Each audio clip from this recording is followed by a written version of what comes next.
Salut à tous, on se retrouve pour une nouvelle vidéo d'Europa League pour les matchs de ce jeudi. Je vous rappelle, si vous avez toujours pas Betclic, offre parrainage au lieu du premier pari à 100 euros qui est remboursé si perdant, vous pouvez aller jusqu'à 110 euros en prenant mon pseudo parrainage Maxime KRCZ ou en cliquant dans le lien que je vais vous mettre en description. N'hésitez pas à me suivre sur Snapchat, quand j'ai pas le temps de faire de vidéo, je poste des pronos sur Snap. Déjà, petit bilan sur les pronos de ce mercredi en Champions League. Eh ben, le bilan, il est pas fameux. Le combiné qui passe pas à cause de Valence contre les Young Boys. J'avais dit moins de 3,5 buts. Les matchs de Valence, il y avait aucun spectacle, peu de buts. Ça faisait une dizaine de matchs qui avaient quasiment tout le temps moins de 2,5 buts. Il y a eu une fois ou deux où il y avait eu 3 buts. Et là, comme par hasard, 4 buts. Ça nous foire le combiné. Tant pis. L'Ajax de son côté qui avait très mal commencé en encaissant un but et ensuite ils ont bien remonté leur niveau de jeu en fin de première mi-temps. Ils ont légèrement dominé la deuxième mi-temps et finalement ils ont fait que un match nul, donc on est déjà remboursé sur ce pari-là, ce qui n'est pas si mal, ce qui nous compense un peu le combiné perdu.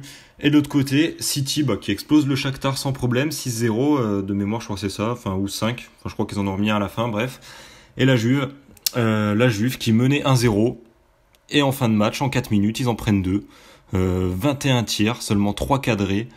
Gros manque de lucidité pour la Juve, alors que Manchester, ils ont fait moitié moins de tirs. Ils ont fait autant de tirs cadrés, sauf que eux, sur leurs 3 tirs cadrés, ils en ont mis 2. Donc voilà, je suis un peu dégoûté de ce match-là. La Juve qui est toujours solide à domicile, qui perd rarement. Manchester United qui fait un bon match, un mauvais match, ils sont pas constants du tout. Il a fallu que le bon match, ils le sortent là. Bon, tant pis, on a fait un très bon bilan ce mardi, mauvais bilan ce mercredi, et on va voir comment ça va se passer. Pour l'Europa League, du coup, là, pour les combinés, pour l'Europa League, j'en ai fait qu'un, et j'ai mis 5 matchs en simple, parce que là, sur les combinés, là, on en a fait 2 ce mercredi, les 2 qui passent pas à cause d'un match à chaque fois, donc on va jouer plutôt avec des simples pour jeudi. Alors, tout d'abord, dans la poule, dans le groupe H, qui est un groupe où il y a 2 équipes déjà qui peuvent se faire éliminer dès ce 4e tour, c'est Marseille et Apollon qui ont seulement 1 point. Et en cas de victoire de Francfort et de la Lazio, ça serait terminé pour Marseille et Apollon. Donc je vais tout d'abord parier sur le premier match entre Apollon-Limassol et Francfort. Apollon, ils sont derniers de cette poule, ils n'ont pas gagné un seul match et ils accueillent Francfort qui est leader avec 9 points. Apollon, ils ont tout d'abord débuté l'Europa League avec une défaite 2-1 sur la pelouse de la Lazio. Ensuite, ils ont pris un bon point contre Marseille, 2 buts partout, sachant qu'ils étaient menés 2-0. Et ensuite, ils se sont inclinés sur la pelouse de Francfort, 2-0, il y a 2 semaines. Moins bien en ce moment, ça s'est ressenti en championnat aussi. Ils sont redescendus à la 3e place, après avoir été tenus en échec sur la pelouse de Doxa, 1 but partout. Et ce week-end, ils se sont inclinés à domicile 2-1 contre Anorthosis. Francfort, de son côté, ils sont tranquillement leaders, 3 victoires en 3 matchs. Ils ont gagné au Vélodrome 2-1. Ensuite, ils ont massacré la Lazio à domicile 4-1. Et ils se sont imposés de nouveau à domicile contre Apollon 2-0 il y a 2 semaines. Ils sont sur une forme étincelante et ils restent sur 7 matchs sans défaite. Toutes compétitions confondues, dont 6 victoires et un nul. Ce week-end, ils se sont imposés à l'extérieur sur la pelouse de Stuttgart 3-0 et actuellement, ils sont 5e de Bundesliga. Très beau parcours pour Francfort, ils sont en très grosse forme et une victoire les qualifierait directement pour les 16e de finale, éliminerait Apollon et éliminerait aussi peut-être Marseille en cas de victoire de la Lazio. Donc plutôt confiant, moi je vois une victoire de Francfort, confiance plutôt correcte là-dessus. Du coup, on passe sur le deuxième match entre la Lazio et Marseille. La Lazio actuellement 2e avec 6 points, à 3 points de Francfort. Après avoir gagné leur premier match contre Apollon 2-1, ils se sont lourdement inclinés à Francfort 4-1, avant de battre l'OM au Vélodrome 3-1. En championnat, ils sont 5e, ils réalisent un parcours correct pour le moment. Solide à domicile, les seules équipes qui sont parvenues à gagner sur la pelouse de la Lazio, c'est Naples et l'Inter. À part ça, c'est 5 victoires en 5 matchs pour la Lazio sur leur pelouse. Et ils ont encore fait la loi ce week-end chez eux en écrasant Spal 4-1. Marseille, de son côté, ils sont en crise et même un match nul les éliminerait quasiment de l'Europa League.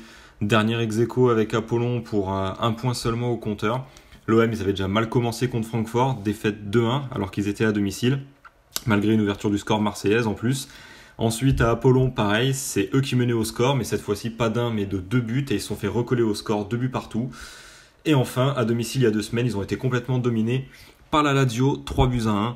En championnat aussi, ça va moins bien pour l'OM, avec une descente à la 6ème place, 2 défaites consécutives, dont un 3-0 ce week-end sur la pelouse de Montpellier. Donc très costaud chez eux, la Lazio, je pense qu'ils devraient facilement s'imposer face à un Olympique de Marseille qui est en difficulté en ce moment. Et une victoire en plus de la Lazio les qualifierait directement pour les 16e de finale. Bon, pareil que ce que j'ai dit avant, si Francfort gagne également, les deux équipes seraient qualifiées, ils se joueraient la première place entre eux et ça serait terminé pour Marseille et Apollon. Donc moi je vais mettre une victoire de la Lazio, ce qui nous fait du coup 2 premiers matchs en simple, victoire de Francfort, victoire Lazio dans ce groupe H, et plutôt une bonne confiance pour ces 2 matchs. Ensuite, je vais vous proposer un petit combiné. Tout d'abord, la rencontre entre le Bate Borisov et Chelsea. Le Bate, ils sont derniers de leur poule, à égalité de points avec PAOK et Vidéoton. Ils ont tous 3 points. Et donc pour l'instant, le Bate Borisov n'est pas en réel danger d'une élimination. Et après avoir remporté leur premier match sur la pelouse de Vidéoton 2-0, ils se sont lourdement inclinés à domicile contre PAOK 4-1. Et il y a 2 semaines, ils ont perdu sur la pelouse de Chelsea 3-1. En championnat, par contre, ça va bien pour eux. Là, ils restent sur 4 victoires consécutives. Chelsea, de leur côté, sont premiers de la poule. Ils ont gagné tous leurs matchs. Petite victoire sur le terrain du PAOK 1-0. Petite victoire également contre Vidéoton 1-0. Et après, ils ont battu le Bate Borisov à domicile 3-1. Ils sont 2e en championnat derrière City. Ils viennent d'enchaîner 2 victoires consécutives. 4-0 sur la pelouse de Burnley il y a 2 semaines. Et 3-1 contre Crystal Palace ce week-end. Normalement, ils sont largement au-dessus du Bate Borisov et Chelsea pourrait dès ce jeudi assurer sa qualification et sa première place. Ils ne pourraient pas se faire recoller au score, recoller en termes de points, donc ça serait terminé. Moi, je vois la victoire de Chelsea. Et avec ça, Arsenal qui accueille le Sporting Lisbonne. Arsenal premier de son groupe également comme Chelsea avec 9 points en 3 matchs. Tout d'abord une victoire 4-2 contre Vorskla. Ensuite, ils se sont imposés 3-0 sur la pelouse de Karabag et ils ont battu le Sporting à l'extérieur 1-0.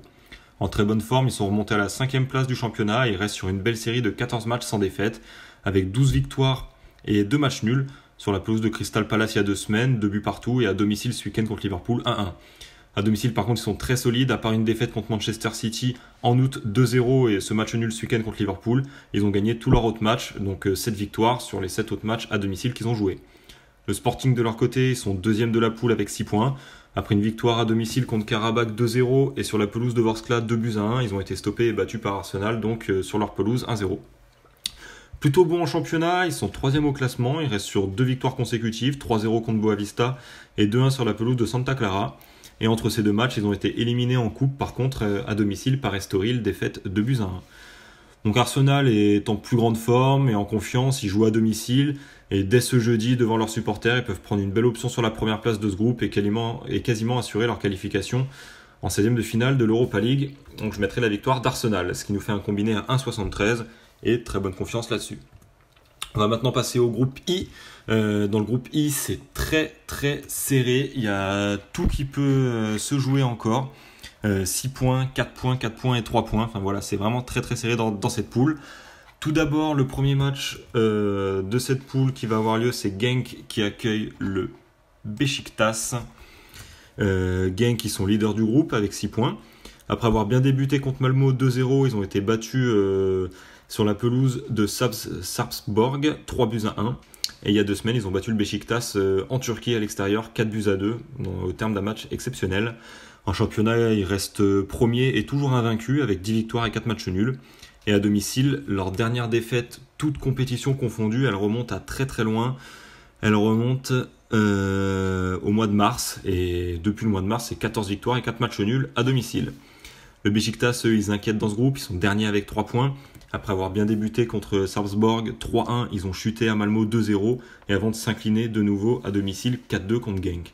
Ça va pas mieux en championnat où ils sont 6e et ils restent sur une victoire seulement sur leurs 6 derniers matchs pour 4 défaites et un match nul. Et ce week-end, ils se sont à nouveau inclinés sur la pelouse de Başakşehir, 1-0. Donc pour moi, la Genk, ils sont très solides à domicile, en très bonne forme face à une équipe du Beşiktaş qui est en manque de confiance ces dernières semaines. Beaucoup de défaites, ils ont du mal à faire des résultats. Et Genk qui peuvent réaliser un très bon coup et prendre une très belle option sur les 16e de finale en distançant le Beşiktaş et en attendant le résultat entre Sarpsborg et Malmö. Donc je mettrai la victoire de Genk, bonne confiance là-dessus. Le deuxième match, Malmö qui accueille Sarpsborg justement. Ils sont tous les deux à égalité de points au milieu de cette poule avec 4 points.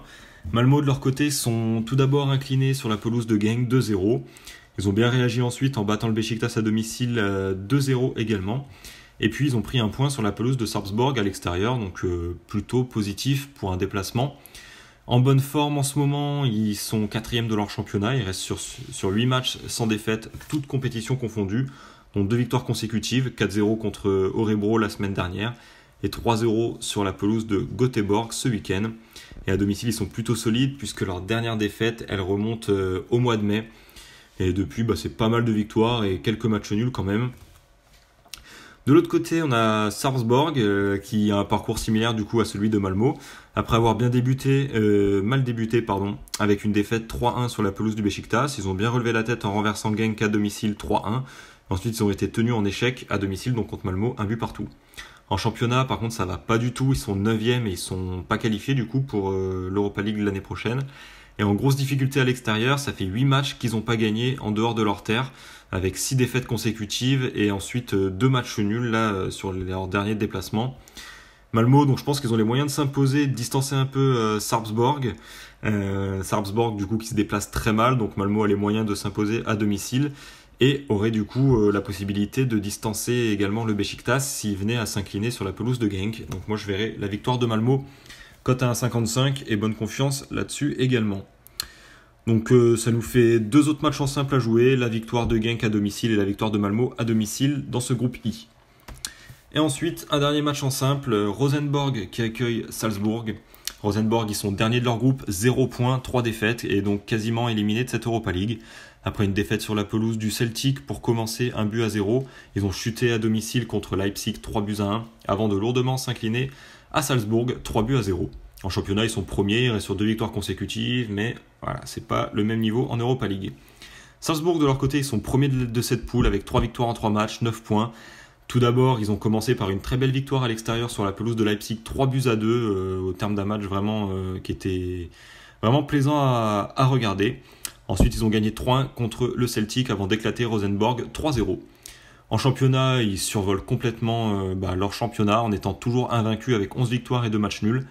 Donc pour moi, Salzbourg est largement au-dessus sur le papier et il devrait s'imposer à Rosenborg et prendre une très belle option sur la première place et la qualification en attendant le résultat de l'autre match entre le Celtic et Leipzig. Donc moi je verrai une victoire de Salzbourg et bonne confiance là-dessus aussi. Donc voilà, ça sera tout. 5 matchs en simple, un combiné pour ce jeudi. Pour l'instant cette semaine on a un bilan du coup qui est mitigé avec un quasi perfect mardi. Ce mercredi, il n'y a rien qui est passé, mais on a été remboursé sur le match de l'Ajax.